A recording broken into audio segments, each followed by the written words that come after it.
All right. Hopefully this is working because I just got an error message, which was not fun. So I'm going to wait for a second to see if this pops up. And it did. Thank goodness. All right. Welcome, everyone. Had a nerve-wracking moment there for a second because I hit go live and it said server rejected your request, and I was like, shucks, that is not a good thing. But we are here, thankfully, and it is working. I'm a little nervous right now that it's going to stay. But anyway, here we go. I mean, thank you so much. Thank you guys for being here. Hey, Susanna. Hey, Bruce. My name is Brendan Lowe, creator and founder of Jazz Piano School. And they are a part of life, that's for sure. So I haven't done a live stream in a while, and I'm really excited to be here with you guys. It's really fun to be back doing this, and I'm excited that you're all here. And this is going to be actually a live stream part one of four. And during these live streams, these aren't podcasts. Some of you may have attended live podcast recordings before. Those are always fun, but this is just an open lesson. This is just going to be an open lesson for people to come and join. It's being recorded, so you can go to our YouTube channel and check out the recording of that. You can ask questions at any part in this, and I encourage questions about anything, honestly, about anything. During this 4-part series, I'm trying to take a step back right now. I am going to be teaching specific things on the piano in just a second, but my main theme right now, the theme that I'm trying to encourage throughout this entire week, is to change the focus on your perception and approach to learning jazz piano, right? And so essentially my whole philosophy, because I never experienced it myself personally, is to try and teach you how to fish so that you can fish for a lifetime instead of giving you the fish. Okay, so that's going to be the theme here for the week. I am releasing a new mini series, essentially, where I'm kind of lecturing and talking about my journey. You can get some inside information into a lot of different things I encountered on my journey. A lot of you probably know my story already, but that new mini series, episode 1 was yesterday. Episode 2 is going to be tomorrow, and in between, I'm doing these live streams to really dive into those topics on the piano. Not just me standing there speaking to you guys, right? I want to put those actions and principles and philosophies into action and show you at the piano what I mean. So again, episode 2 will be dropping tomorrow. I'll be talking about the 4 major mistakes that I encountered and still to this day encounter in jazz education and jazz piano education, obviously. And in today's video, I'm going to be going over 2 main questions that I want you to continuously ask yourself. And hey, Alice, Howard, I'm just going to say hi to a couple people here. Kay, thanks so much for being here. Nimu, thanks so much for being here. I'm going to be going over 2 different questions that I want you to ask yourself when you learn something. And again, this whole theme is going to be about teaching you how to fish and not just giving you the fish. And so much of the time in jazz piano education and jazz in general, we're just given the fish. We don't actually learn how to play. We actually are just given things to play on the piano, which are always nice. It's always nice to get a fish, right? Because guess what? You get to eat, right? You get to eat for the day, and that's always fun. Like, no one's going to turn that down. I wouldn't turn it down. But you get to a point in life where you're like, I can't eat unless someone gives me the fish. And like, I want to be able to do this myself. Right? And I got to that point after a long journey of wasting money, wasting lots and lots of time, and it's all in the mini-series. Go to jazzpianoschool.com/mini-series to watch the first video. Again, the second episode is going to drop tomorrow on all of our platforms, YouTube, Spotify, podcast, and obviously this page that I'm just gave you the link to. But I digress. So the 2 questions I want you to ask yourself as I'm teaching and going through a lot of these more conceptual approaches on education these are 2 questions. So, does it have a system for me to use and learn? So essentially, this is if you're in a learning education setting, meaning you're learning something.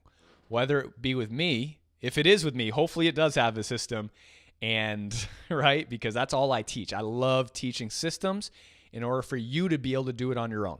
But if you're in another setting or any setting with your teacher, with a book, with a YouTube video, in person, does it have a system for me to learn this concept? Okay, and the second question is, if after you're taught something, I want you to ask the question, can I do it on my own? And I don't mean recreate like the thing like that was just showed to you. Like if someone shows you a voicing, I don't mean just replaying it. I mean, can you recreate that concept on your own so that you're using it in your own playing, right? And again, always go back to my analogy, the fishing analogy. Can you fish on your own? Can you use this concept on your own so that you can actually use it to play jazz piano and not just play what was just shown to you, okay? Because that thing right there that I'm just talking about, it's so important, and literally, no joke. I mean, a lot of people watch my videos and they think, yeah, right. Like, and I'm told this too a lot of times, but these things are really what held me back for years. And like, once you can understand these concepts, they're very broad concepts, but once you can understand them and really start to approach your learning in this way, you're going to make significant amounts of improvement. I promise you. I promise you. It's the difference between going on a diet, and just doing it for a couple weeks and having it become a lifestyle. Like anyone can go on a diet for a week, right? But does it last? Usually not, unfortunately. But if you work it into your lifestyle, if you think about your approach, like how can I make this a part of my life so that it's going to be recurring, right? I can just use it in my lifestyle. And after you've built that approach and you're going at it from a different angle, then it starts to really implement and change your life. And that's what I'm all about. Okay? So here we go. Enough talking, but think about those questions. I'm going to switch.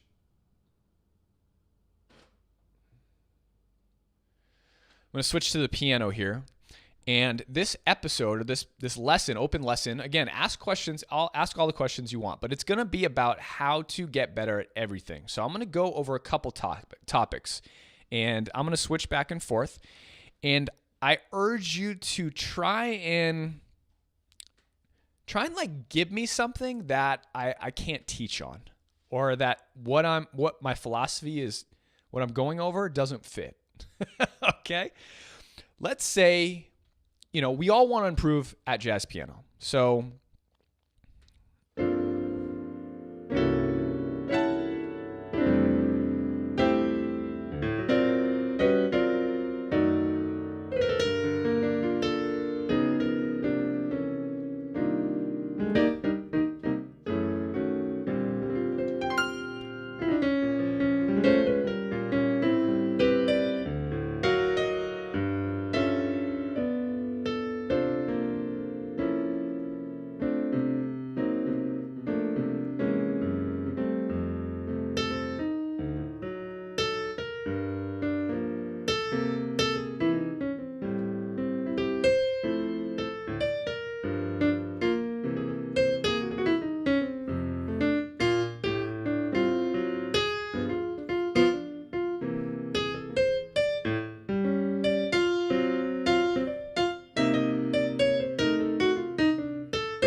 all right, enough playing. So let's say you want to be able to play like that, right? And, I'm not a master of piano or anything. Obviously, I am a professional jazz pianist.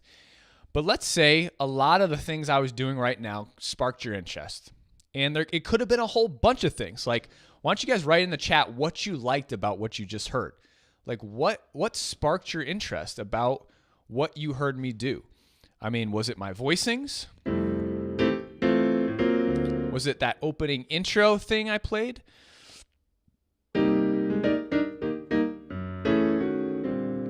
Was it my soloing, my improv? I didn't really play a melody, but I was playing the changes to Have You Met Miss Jones, but I wasn't really playing the melody. I just went into an improvisation. And just tell me what you like. Sorry, there's a little delay on the live stream, so I just kind of keep talking away, and then once I see your comments come up, I'll address those. But there will be a little bit of delay there. But it's really funny because when you break down what I just did, all of you can learn how to do that, right? And there's multiple systems in place to learn all the different things that I just played for you. So this was a solo piano performance demonstration that I just played, right? And it had a lot of components in it. I was holding time through a lot of different things. So if we just dive into the solo piano system of what I'm playing right now, what is happening, right? What is happening? So I'm using a lot of left hand stuff to accompany my right hand in my right hand improvisation and my chords. So if I just take out my right hand, let's remove my right hand from what I did, for example. I'm starting to see the comments roll in. So I'll get to the voicings and the intro and things like that in a second. But let's just check out the solo piano style, right? So if I were to remove my right hand, this is what it would sound like.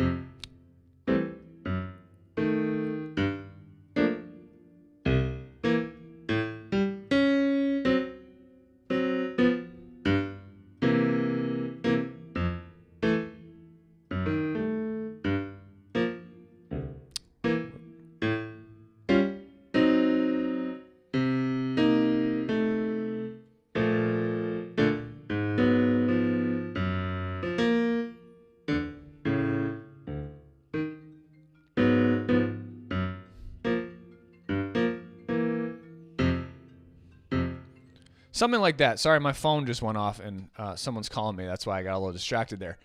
But this is really funny. If you guys are watching the video, my phone is vibrating, and it's vibrating the camera angle because my phone is actually the camera, the overhead camera. It's pretty hilarious to me. Anyway, that's stripped away from all the stuff I was doing in my right hand. That's essentially what solo piano is. And is there a system to learn this? Absolutely there is, right? Absolutely there is a system. But a lot of times we're not taught the system. We don't know what it is. Like, what is even happening there? Well, again, if we break this down further, and a lot of members, hopefully you know this, but I'm using a lot of different left-hand solo piano components, and there's a number of them, right? There's about 7 to be exact. I'm using a lot of bass notes by themselves. I'm using a lot of 1 and 7s or 1, 3 and 7s sometimes to get some harmonies in there. I'm using bass note to shells. I'm using bass note to full chords, right? Bass note to full chords. I'm using 1, 7, 3 and moving between that, right? But besides that, I'm not doing anything else besides that. So if we break it down, the system essentially that we would learn, again, and remember our 2 questions, is there a system for me to learn this and implement it in my playing? I'm all about return on investment. If someone is showing me something, I want to be able to do it on my own, right? I don't want to get home and be able just stuck, because I did that for 15 plus years and it's not fun. So what is the system? Can I do it on my own? If you were to learn this, like if you learn your solo piano components, and they are in Jazz Piano School, in the solo piano playbooks, all the playbooks that we're releasing on Black Friday, members are going to get access to that. If you're not a member though, definitely check out your inbox for that. But the system, right, would teach you your left-hand stuff. And the practice materials would teach you how to work on these certain things so that you can do it yourself instead of just copying. So like if I gave you a transcription of what I just played, that would be pretty cool. I don't know what I played, but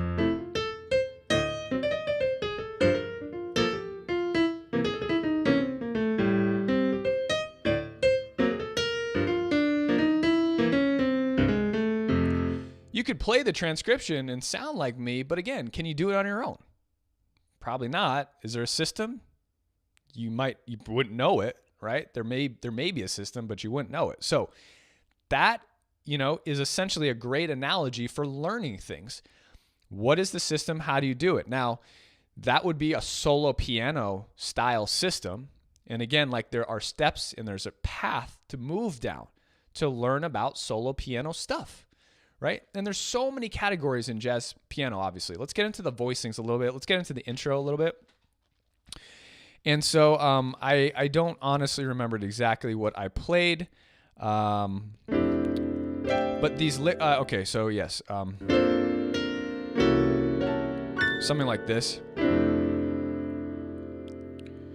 I don't really remember where I went from here.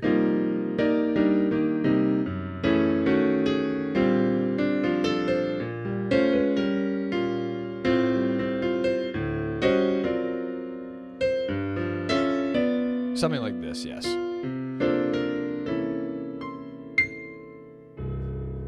And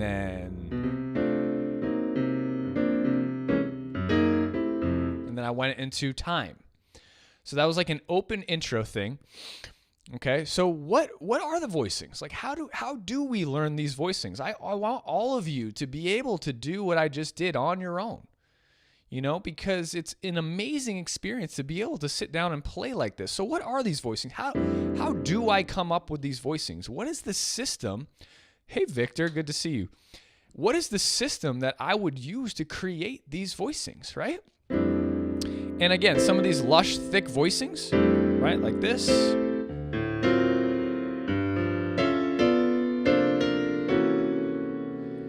The system that I use is actually a very easy system, and I teach it inside of Jazz Piano School. It's a two-hand voicing system, and there's actually there's certain steps to doing this. And if you work on these certain steps, you will be able to execute the things that I'm teaching you very easily and efficiently, right?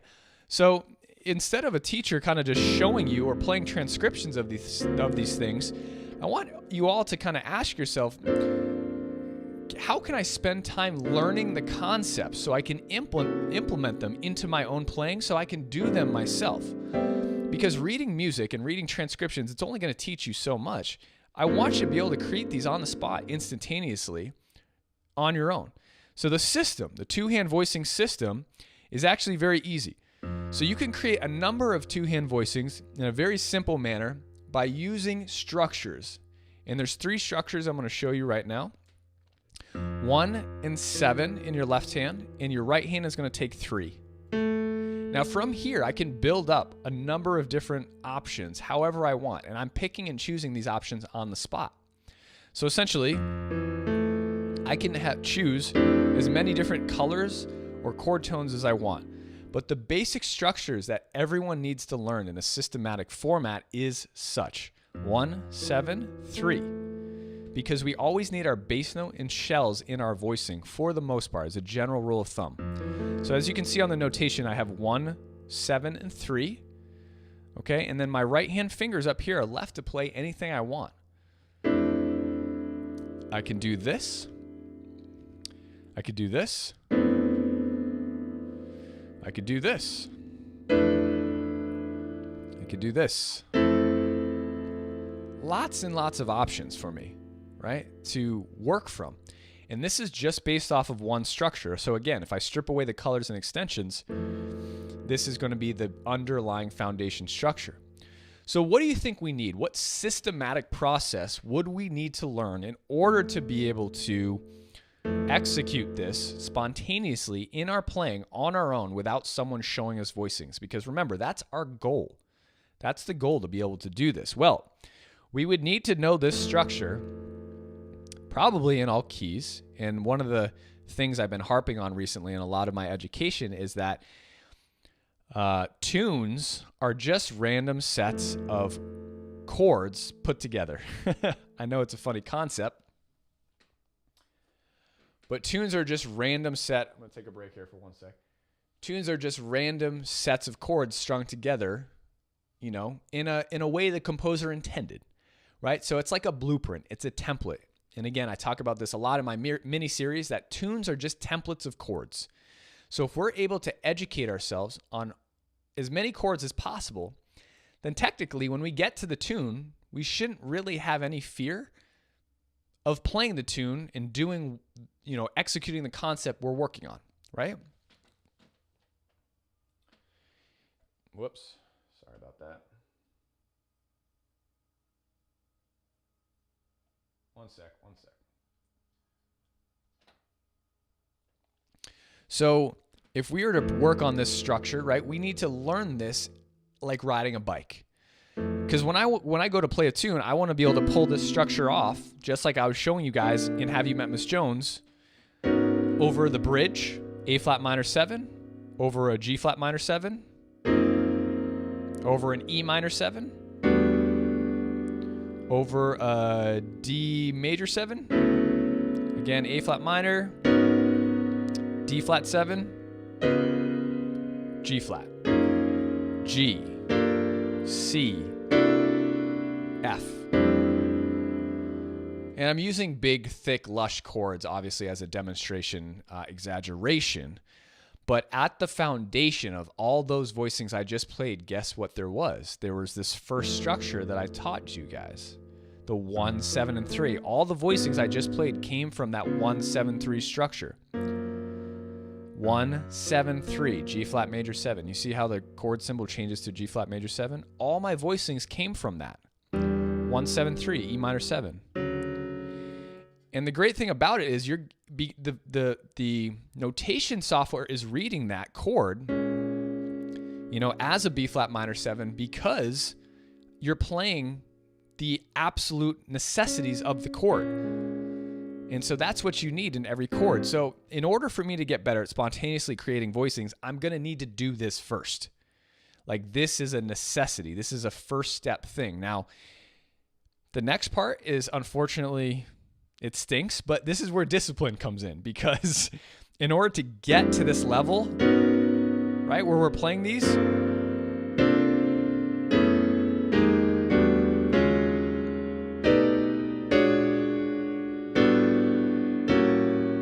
where we are playing all the voicings I just played, again, we're using that structure. We need to practice that structure so we can execute it. So let's go up a step. Let's say we do practice that structure, okay? So let's say you work on that structure. Right? Again, and this is only one structure, okay? There's two more. I won't go as deep into those, but there's two more because I want to get to improv in a second.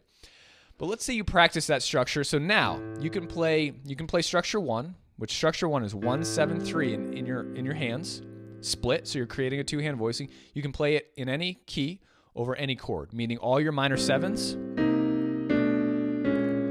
These are all your minor 7s. You can do this very easily, naturally. You can go up in any sort of pattern. Minor third, chromatics, whole steps, half steps, all majors. You can do all the minors. I did those already. What am I missing? Dominants, right? All your dominants. Let's say you worked on that and you can do that, because that's the level you're going to want to achieve. And again, I hear so many students ask me at Jazz Piano School, and they send in tickets and things like that, do I have to learn all keys? No, you don't have to. But when learning one of the concepts, one of the tools that I'm teaching you, when you get to that chord that you have not practiced in a tune, guess what's going to happen? You're not going to be able to execute the concept. So it's a very easy push and pull thing for you to understand, is that if you don't do the work outside of the tune, when you get to the tune and you want to play that concept, you're not going to be able to achieve it. It's a very clear as day truth telling thing, right? So you can learn as many keys as you want, but if you know all the keys, if you can pull this concept off in all keys, you're going to be able to fish for a lifetime and use it however you want, right? So now we know the concept. How do we get to the next step? What's the next level? Well, now that we have this concept down, meaning I can start to add chord tones and colors to this voicing spontaneously, right? But how do we do things spontaneously? It's like, how do we, real quick, sorry, I get aggravated. My software doesn't do things that I want it to do. How do we execute things spontaneously? This is a big concept I've been talking about too, that I'm talking about in my mini series, is that so much of the time, teachers and students, and I did this so much myself, is we go right to the tune. We go right to the tune and we start practicing the tunes. But again, we have to remember the tunes are the blueprints. I want you to imagine any sort of athlete or pro athlete not really practicing outside of their games. Can you imagine that? Like if there is a baseball player or a hockey player, a golf player, whatever. Let's say golf, because golf is a funny thing. Everyone goes and plays golf, right? And well, no, I shouldn't say everybody, but people who do. And if you were to just play round after round, would you get better? Yeah, sure, you would get better. But all of your practice that you'd be doing is in the round, is in the game. Now, clearly, you're going to need to work on things outside of the game environment, right? And why do we do that?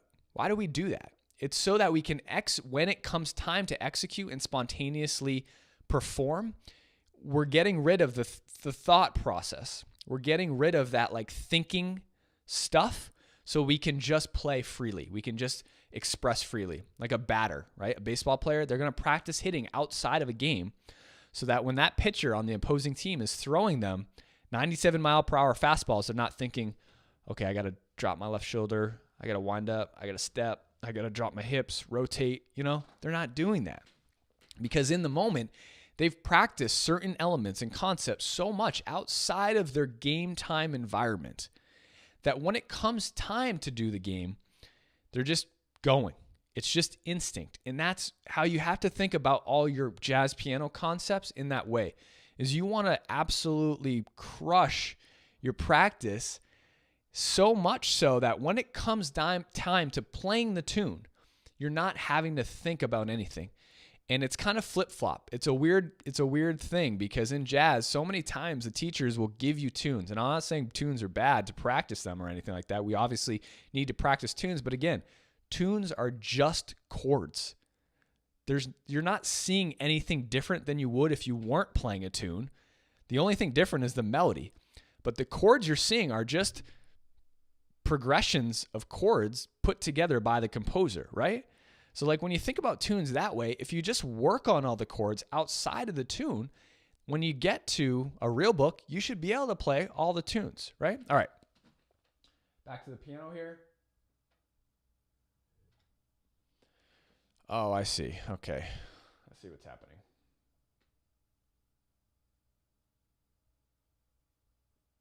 I didn't have a button pressed. Okay. Now I don't have to reset the camera angle every time. Anyway, let's go back to the voicing. So now we're at structure 1. And we're adding chord tones and extensions now, colors. So if we have, I was playing Have You Met Miss Jones. If we have this F major 7 chord, I can start to thicken up the sound. I know a lot of you like the thick sound. I love it too. I love these thick, rich voicings. I can start to add chord tones here. So I can add the 5, the 7. I could add the 1 if I want. That would create, basically, there's no colors in here. It's just all chord tones, right? Let's say I do this, though. So again, here's my original structure. Structure 1. I have my 5, and I have my 7. Let's add the 9 on top. Let's add the 13 in the middle. And let's add the sharp 11. I'm going to do that with my thumb. I'm going to play 2 notes. This is a pro trick that I learned a while back and blew my mind. I was like, you're playing 2 notes with your thumb? That's crazy. It is crazy. Look at this. Right? So essentially, look at this voicing, right? You're getting a stack of like 1, 2, 3, 4, 5, 6 notes. I'm playing more notes than I have fingers on my on my hand. Is that crazy or what? And guess what? I have more fingers in my left hand I can start to put into use. So if I switch the fingering on my left hand structure, meaning 1, 7 here, let's say I switch this to 2, I can add another 9 here. So I can actually play this. This sounds great. And people, if you showed this voicing to someone, they'd be like, you're just playing a mush of notes. Yeah, exactly.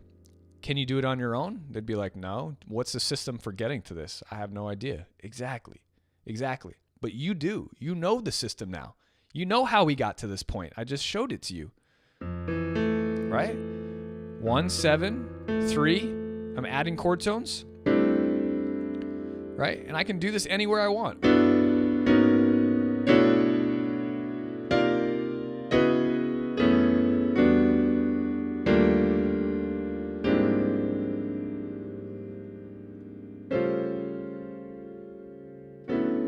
I'm playing random chords right now with extensions and colors. Ooh, that's pretty.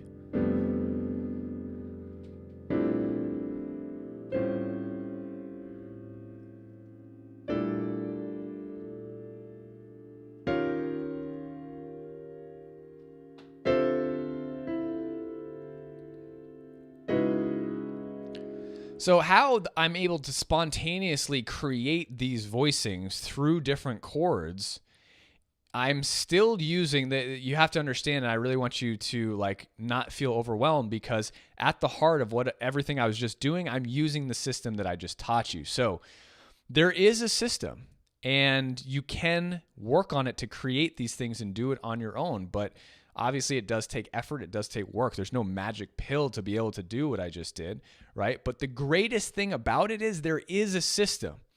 And the fact that I can teach you a system to learn how to do it is an amazing thing, so that you can do it on your own. So let's say we have our system now. We have 173. How do we start going about implementing and practicing these systematic procedures so that we can start doing it on our own? Well, the first thing you're going to want to do is you need to understand where your chord tones are. So hopefully at this point, you know where your fives are if you're using this structure, because your five will always be, a third up from your thumb if you're using this structure in any voicing. C minor, here's my five. Here's my five. Here's my five, right? You should also know where your other chord tones are. So right above the five, your seven. Then you have your one, right? Five, seven, one. 5, 7, 1. So you should be able to isolate and spot those chord tones really quickly, because again, we're working on things outside of our environment, so that when it comes time to spontaneously play, like hit, like our baseball player, we can do it instantaneously. That is our goal. Our goal is not to work on our voicings in tunes. It's not to recreate arrangements of things, even though that's a good exercise to do in certain situations. Our goal is to practice outside of our environment to a point where when we do take this concept into our environment, we can do it instantaneously and spontaneously, right? So we're working at adding these chord tones first, and you should be able to add your 5 and 7 and possibly your 1 instantaneously, right? To all chords, to any chord. And again, these things all take time. They take time. They take time and effort, but with a little discipline, a little practice every day, they come very easily and fast. You'd be so surprised how fast that these things come. So that's the first step. Let's push the ability meter. I've been saying this a lot. Let's slide the level meter up. And so how would an intermediate player go from that to creating like this, right? Well, now you got your chord tones in there. So let's check out the voicing I just played. Let's remove the colors and extensions one by one. So I'm going to remove the 9. I'm going to remove the sharp 11. I'm going to remove the 13. And I'm going to remove the top 9. So check that out.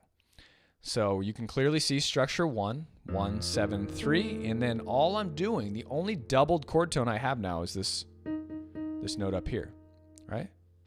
And let's say I remove that, boom, there's my structure 1. I'm going to go put it back in the opposite order.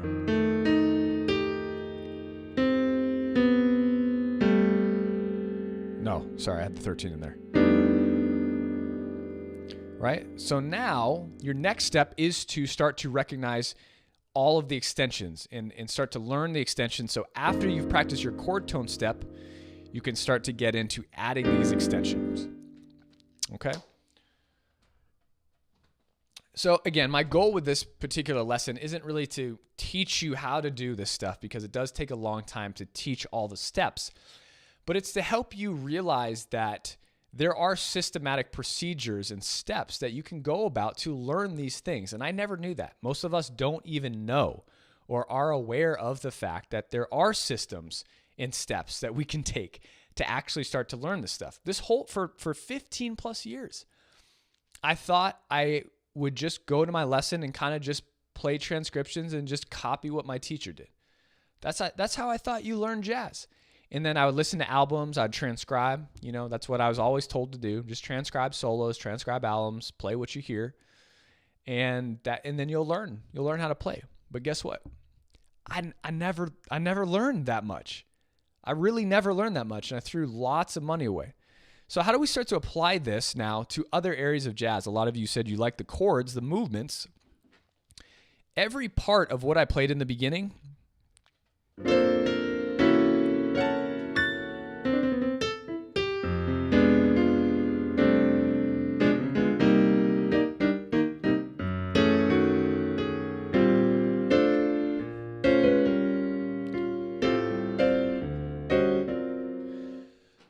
everything I was doing there comes from certain systems, certain categories. There are a bunch of different categories that all combine together to equate to what I'm doing. And the more that you can see the breakdowns of the educational components, the educational categories, the better off you're going to be. And that's what my whole concept behind these playbooks that I'm releasing on Black Friday is going to be, is that we have these educational components. There's a lot going on here. There's reharms. There's reharms I'm adding into, I'm looking for my pedal here. There it is. There's reharms I'm adding into these things. So let's talk about the chromaticism, right? This right here is just a two-handed voicing spread. And again, this is taught in a systematic, this is one of the structures. This isn't structure one.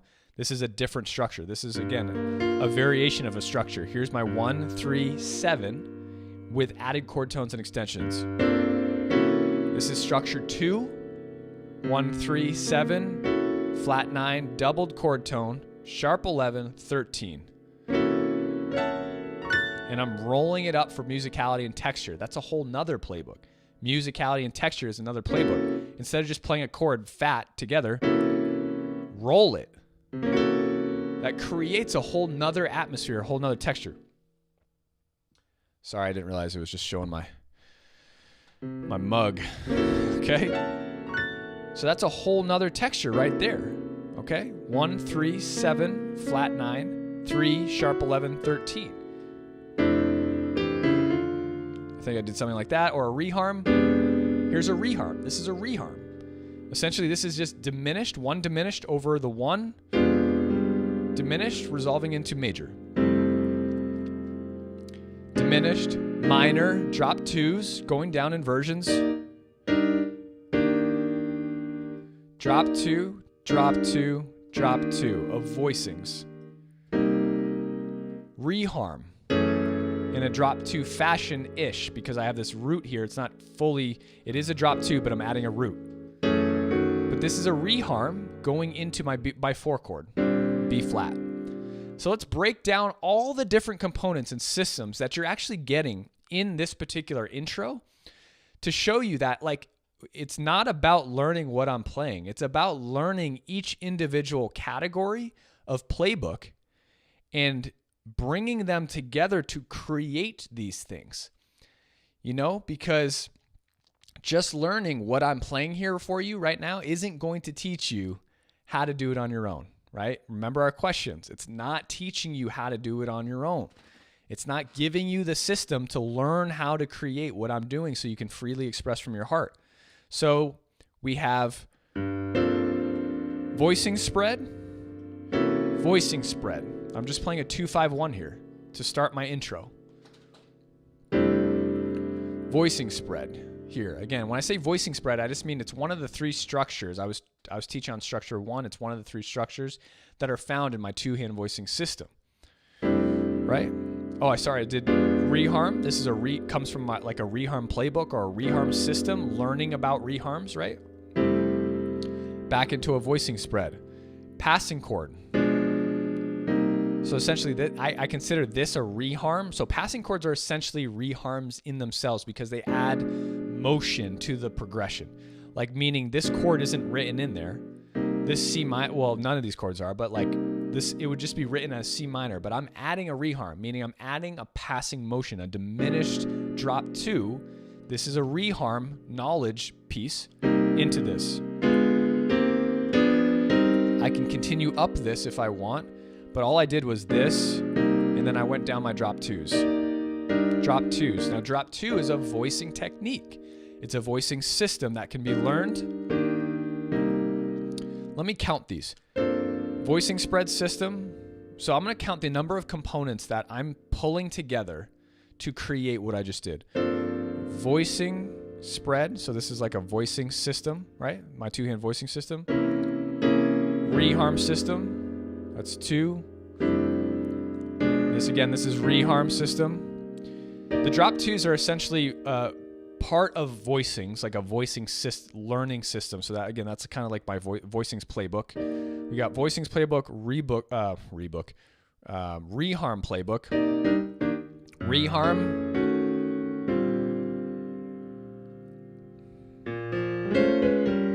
This is kind of a solo piano technique. So I'm going to throw, again, all of this is a lot of different solo piano techniques. So I'm going to throw that in there. That's 3 different playbooks.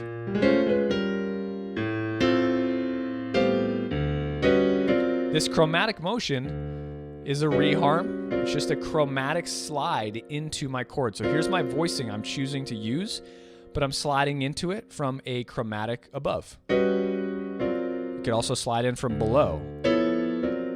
That's a really cool movement too. Either or, but that's a reharm technique. It's just learning, like, so I have a voicing kind of in my head that I'm going for, and I'm sliding into it. That's part of the reharm playbook. I forget what I did here. This is a reharm with a drop 2. D flat sus resolution. Sus resolution. And then I set up some time. This is where we start to get into styles playbook and solo piano playbook majorly, right?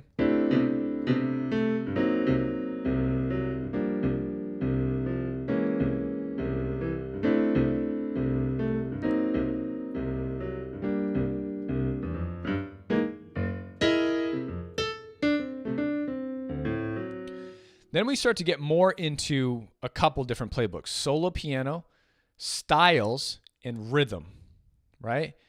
And a lot of the solo piano elements that I'm doing actually just add rhythm. And I was improvising, and then we get into improvisation playbook.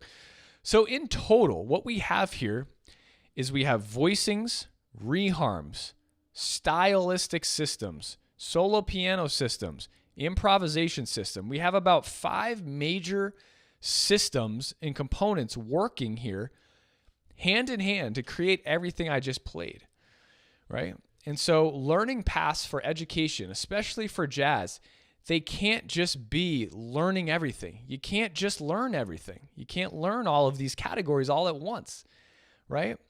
You need to take a systematic approach to separate these 5 categories that I'm just showing you: styles, voicings, reharms, improv. I forget the last one. I skipped on it, but whatever the last one was, solo piano, right?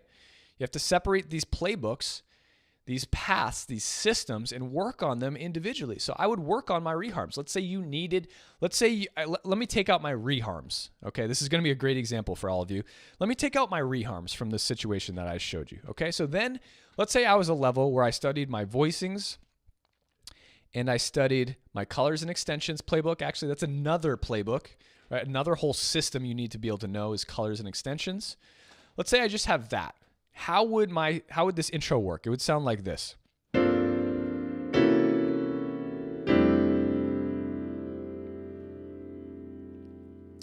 Did I say voicings? Yes.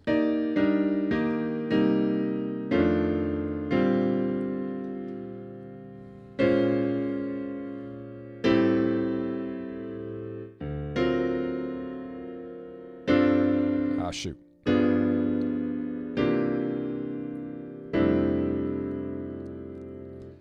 So that was pulling out the styles. I pulled out the reharms. I pulled out some of the improv. I pulled out some of the solo piano conceptual systems. And that's what it comes down to when you take out those systems, right? That's for someone who doesn't know how to apply those styles. Let me just add reharms back in now. Okay, I'm going to add reharms into the sound and atmosphere that I just showed you.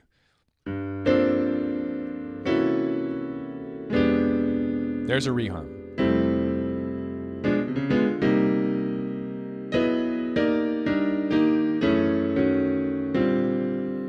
Okay. Sorry, someone's calling my phone again. Note to self, Brendan, put your phone on silent when doing live stream. Okay. Reharm, right? Now I said shoot before because I want to make this sus, but the sus, adding a sus into your dominant is a reharm. Right? So sus, and then resolving it is a reharm. Sus, reharm. So that's going to be with voicings, reharms. Let's add the solo piano concepts and style concepts back in. Okay, now, so we have this. I'll add a little time as well. Essentially, that would be kind of in the rhythm playbook.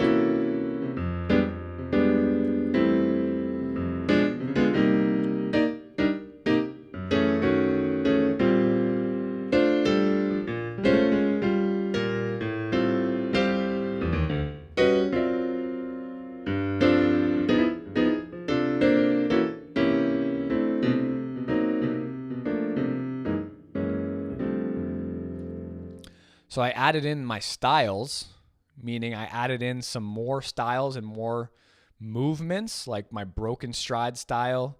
I added in some other types of styles as well, kind of in combination with the reharms. And I added in like rhythm, like time. That kind of goes in more so with solo piano playbook, but you can kind of see what I'm meaning. So my point is that the combination of all of these things break up into certain systematic approaches, right? And it's our own goal. It's our own goal to be able to discern, hopefully, what systems we need to work on in order to be able to accomplish these things, right? So, and like I said, I didn't even get into my improvisation. So improvisation is a whole system itself. Let me just check that out for a little bit. And then I'm going to wrap up this concept. I have notes on my keyboard that stick. That's why you see the MIDI there. It just holds there. It's kind of funny. So my improv, right?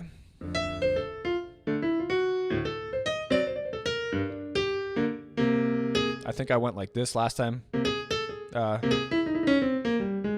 Something like that.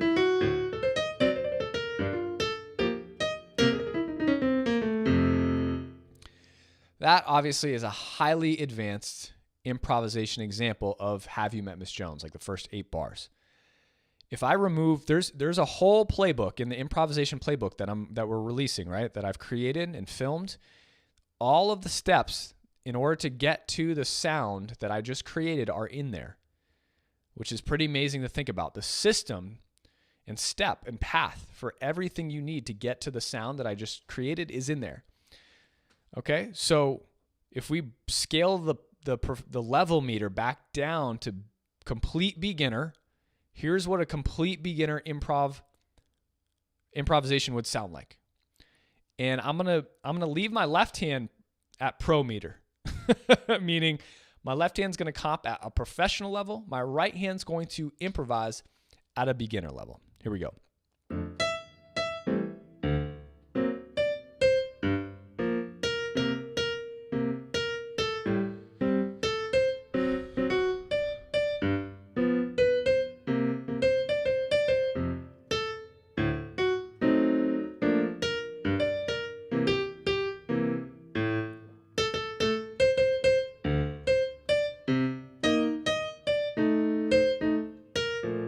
Okay, beginner, right? And that may even be a little bit more advanced than just obviously, this was beginner plus because, they're in time, they're kind of swinging, right? I'm only using chord tones to solo. Believe it or not, everything I just played there was just chord tones.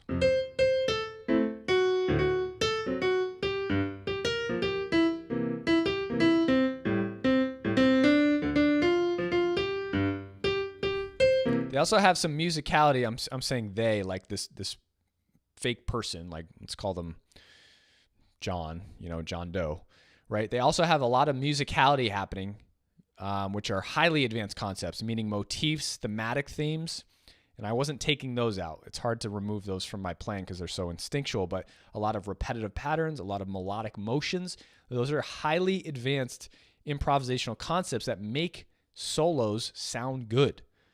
Okay? Now, if I were to play more sporadic and all over the place, then it would start to sound really beginner, like...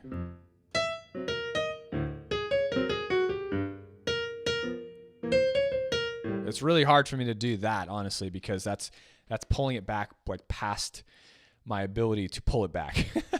But the point is, that's chord tones, okay? Then we start to move up the next step, right? We start to move into chords and modes, or I don't want to say modes. Forget I said that. Chords in the glue to the chord tones, meaning the notes in the middle. So now, for an F major scale or an F major 7 chord, there's 3 notes that I'm not playing. G, B flat, and D. You can think of those 3 notes that you're not playing when using chord tones, right? When using chord tones to solo, you're playing 4 notes. But there's 3 notes to play these, right? And that essentially is the glue to your anchors. Your chord tones are your anchors. These 3 notes are basically the glue, okay? So now when I add the glue in, the glue is going to allow me to transfer between my chord tones up and down.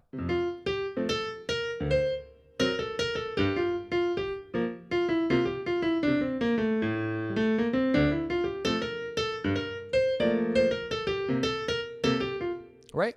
So already you start to hear the improvement. I'm going to start to speed things up here. Let's go a little faster. After that, we start to get into some bebop approach notes, meaning surrounding notes, right? Right? Half step below. So now we're creating angles and approaches, which is going to elevate our improvisational sound even more.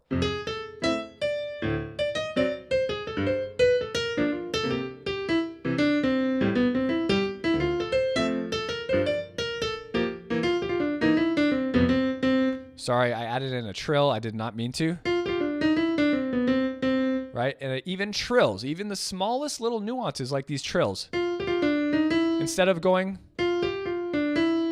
adding that trill is a small step in improving your improvisational path. Just the ability to do this, right, is a small step from your ability to do that. So that's going to be another step. And then we start to get into different tools. Improvisational tools, altered scale. I started to throw in some altered scales, throwing in colors and extensions, half whole scales, right?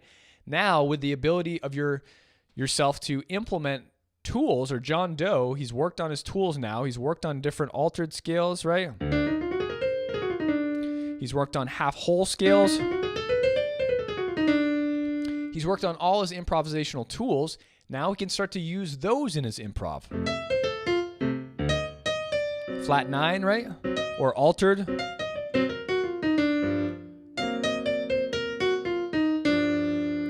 Now again, that's just a tool. That's a tool. I could play another random line from the D altered scale and just include it into my improv. Right? I could do that. And then resolve it. That's a cool line too. The point is I'm spontaneously creating improv, and that should be all of the goal for you, is to spontaneously create improv. And when you work on these things step by step in these different paths, these meters, you can think about them as level meters, right? On like a mixing board, you have lots of different levels. These meters start to improve.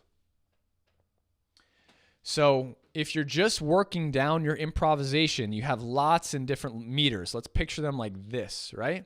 So let's say your first meter is chord tones. You have the glue, right? Or modes. I hate to say that word because everyone gets very scared of modes. But you have the glue. You have, again, they're just 3 notes you're not playing. If you're playing 4 chord tones, you have 3 remaining notes that are the glue between your chord tones. Just think about it like that, all right? You have bebop approach notes. That's another slide meter. You have reharms. You have musicality and textures. And you got a lot of other things, but let's say, there's more in my system, but let's say we're just doing that. Lots of people have different things. Sometimes people have more, their tools meters at a level 9, but their chord tone meters at a level 2, right? Or some people's improv is like Their passing motion, like meaning their glue and their scalar motion is at like a level 10, but they can't add in reharm motion at all, meaning they can't improvise over reharms.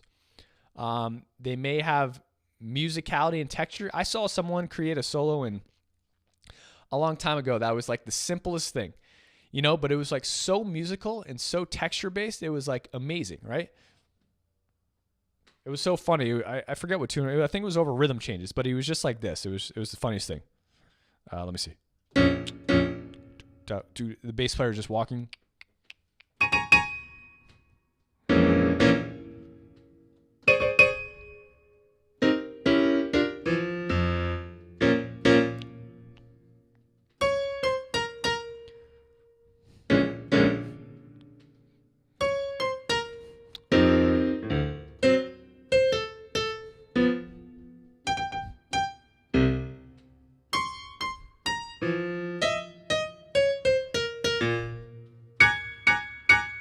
Right? It was just like he didn't have any scalar motion because he couldn't do that. He had lots of musicality, lots of textures. His texture and musicality meter was off the hook, like level 10. Like his musical solo and interpretation of his solo was like mind-blowing. But he had no bebop approach language. He had no reharm language. He had all of his other meters were like 0. Musicality and texture meter, 15, and that's all he needed to get by. He wasn't really fascinated in like creating more movements, right? He wasn't interested in doing that really, or he just hadn't worked on it yet. But my point is there's lots of meters in everything, lots of systems, lots of categories that combine together to make up what we learn and how we play. So if you're looking to really improve your progress, you need to isolate each one of those categories. You need to go after and practice each one of those meters in order to up your level abilities in all these different categories of jazz piano, right? Just by playing transcriptions and learning stuff, like just playing through things or watching me do it or whoever, like online on YouTube. Again, please just ask yourself, can I do this on my own? When I was on my journey, 99% of the time, the answer was no. Did I have a system to learn it and practice it? No. I was literally just reading music and transcriptions of different people doing it. Now, is that good? Does that increase your vocabulary? Absolutely. Absolutely. I'm not saying you shouldn't do it, but there has to be some sort of foundational element and system to go about moving down a path to make progression in what you're trying to learn. Otherwise, you're just stuck floundering and spinning your wheels, and you have no idea how to chart your course to actually see results. Okay? So let me tackle some of these questions here real quick.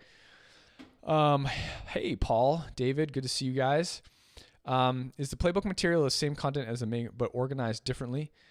They're all new videos, so it's not the same videos at all. All the playbooks that we're going to be releasing that all the members will have access to, obviously lifetime elite members, monthly members, everything like that. They're all new videos I've filmed. And essentially the point of the playbooks is to give you a compact and concise playbook for moving through all the systematic procedures and steps I've been teaching you guys today. Now, today's kind of learning lesson was all about the theoretical approach, like the theory of systems. In my next live stream, I'm going to be going deeper into technically how to work on integrating and practicing all of the systems. So the second live stream is going to be about like technique, like my technique block. So essentially it'll be about going about how to actually work on these systems. What do you play? What do you practice? What are the isolation steps? Do you do it in your left hand? Do you do it in your right hand? How should you approach this? How do you integrate it into a tune? Right? That's what the next live stream is going to be about. But Paul, again, like I said, they're quick, compact, easy ways to jump into different categories of jazz piano, so you can essentially pair the playbooks together with what I was just showing you in an easier way, so that, like I said, if you want to up your reharm game, you can do that and go to reharms. If you need more of a style meter to go up, you go to styles. If you need more of a solo piano meter to go up, you go to solo piano. If you need your voicings meter level to go up, you go to voicings playbook. Now, obviously, the pairing of playbooks like wine and food are going to go together too, right? So you'd have your, let's say you wanted to increase your voicings, you need colors and extensions. So you'd pair your voicings playbook with your colors and extensions playbook, right? And these are like systematic paths to move down and work on in order to increase those levels and abilities. Question, black keys in general are so confusing. I always trip up over them. Is there a system to make them more perfectly natural? David, this is a great question. It depends on what you're trying to learn. So again, any question that comes to me, like what categories did it fit in? Because if you're trying to develop a better relationship, it seems like you want to be more comfortable with black keys. If it's through improvisation, that's going to be a systematic procedure to develop a better relationship with black keys, for example. And then it starts to get down to what tool are you working on? So if you're working on your altered scale, there's a lot of black keys, right? So your goal now is to develop a better relationship with these black keys for your C altered scale. That's it. And I have lots of exercises and things like that in the improvisation playbook, and obviously lots of other areas inside Jazz Piano School to develop your relationship with these black keys.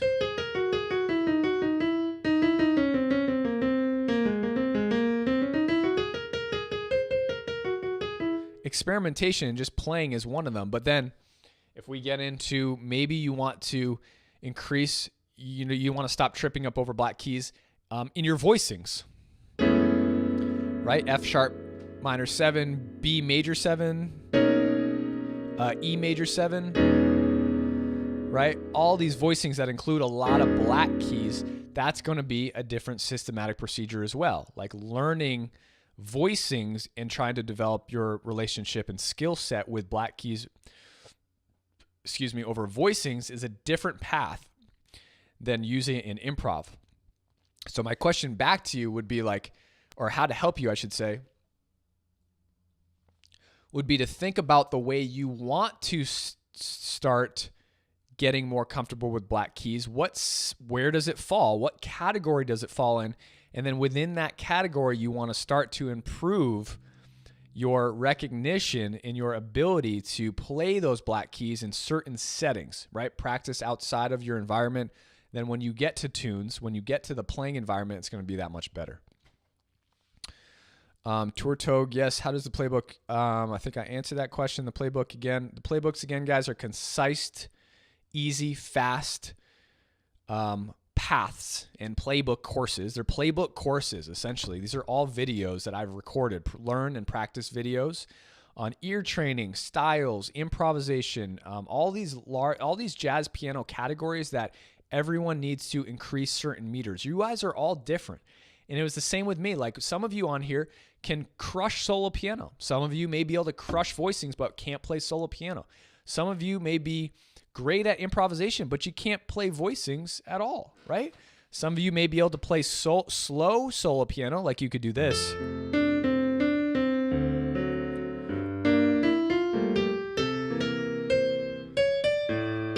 Maybe you could do that, but you can't add time in. You don't know any style to bring the tune to life.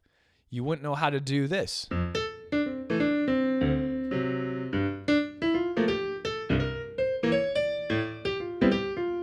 Right?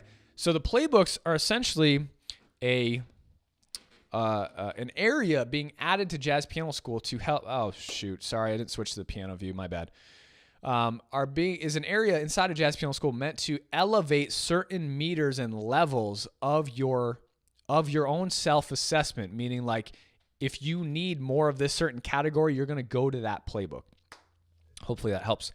Howard, how do you identify where or when you have holes in your playing technique knowledge? How do you prioritize what to practice, how to structure, optimize your practice sessions? Yeah, that's amazing. Great question, Howard. It's a difficult one for sure. I mean, you have to be honest with yourself as best as possible. There's a really great assessment. I apologize. I'm not sure. I usually am very familiar with all of the members of Jazz Piano School, but I'm not sure if you're a member or not. If you are a member, there's a great assessment that I have. It's actually free. I can send it to you anyway. It's our blueprint that you can go through, and I'll tell you what stage to start in. And then all the stages and the materials are listed inside of the blueprint. So you go through the assessment. It asks you certain questions, but you want to be able to, I think you go to jazzpianoschool.com/blueprint. Let me just see if this takes you there, Howard, and you can go get it.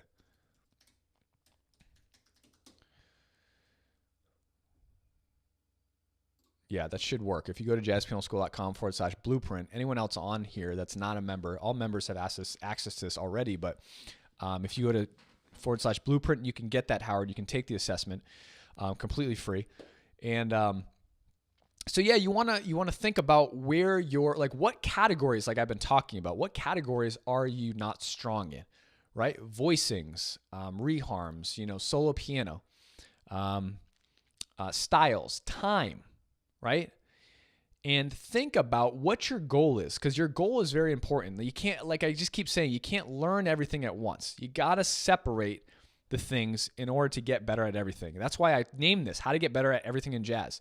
The more you can separate all the categories you need to target, like really, really target, like with an arrow, bullseye, the categories, the better you're going to be, right? So think about what you need in your playing, Howard, or your voice. Like, where are you at? Are your voicings good? Are they not? Could they use some improvement? Then you'd be focusing on your voicings. Can you add and develop time in your playing? If you're playing a tune, can you add some solo piano concepts? How is your solo piano playing by itself? Like, when I say solo piano playing, I mean, like, where are you at when playing solo piano? Does it sound, are you just doing root position chords?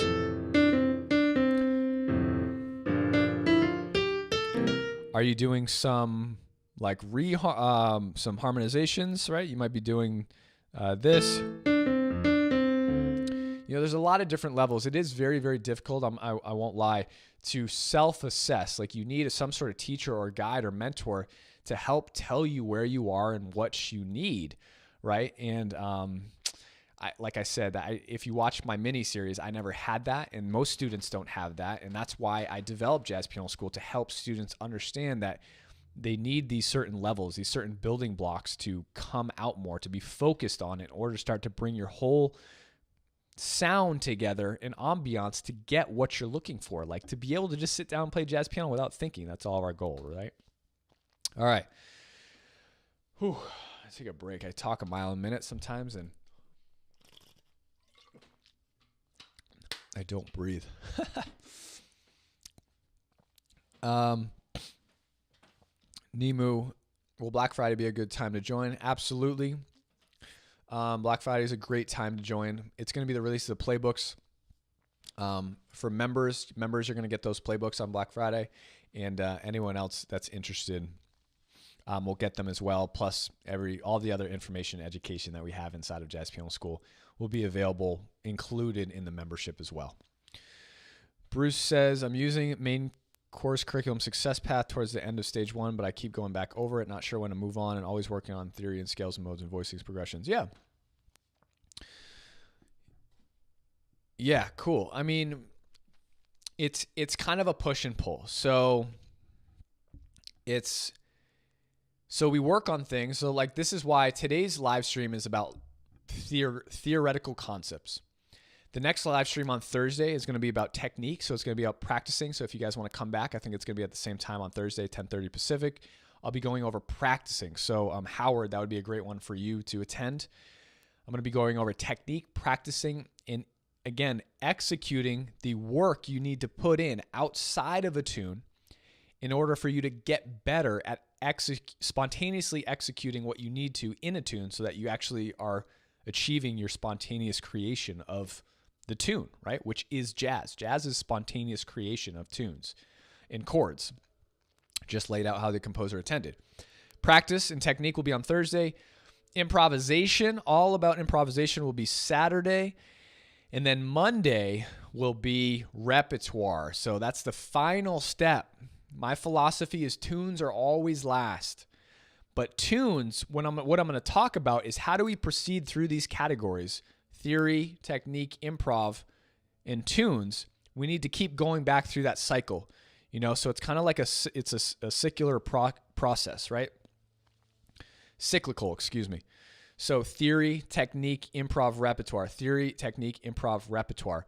So you're essentially learning a concept.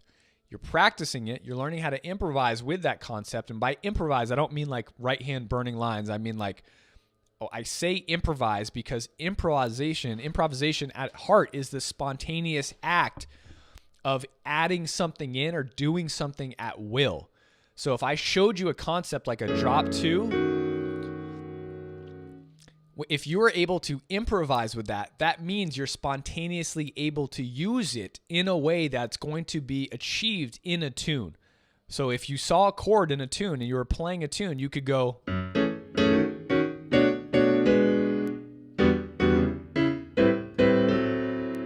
without having to think about it. That's what improvisation is really about.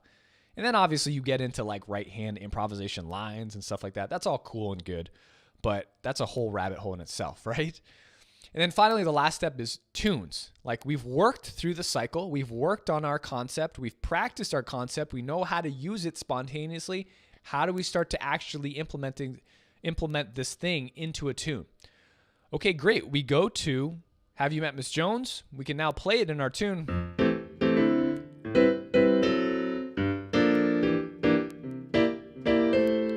Right? Cool.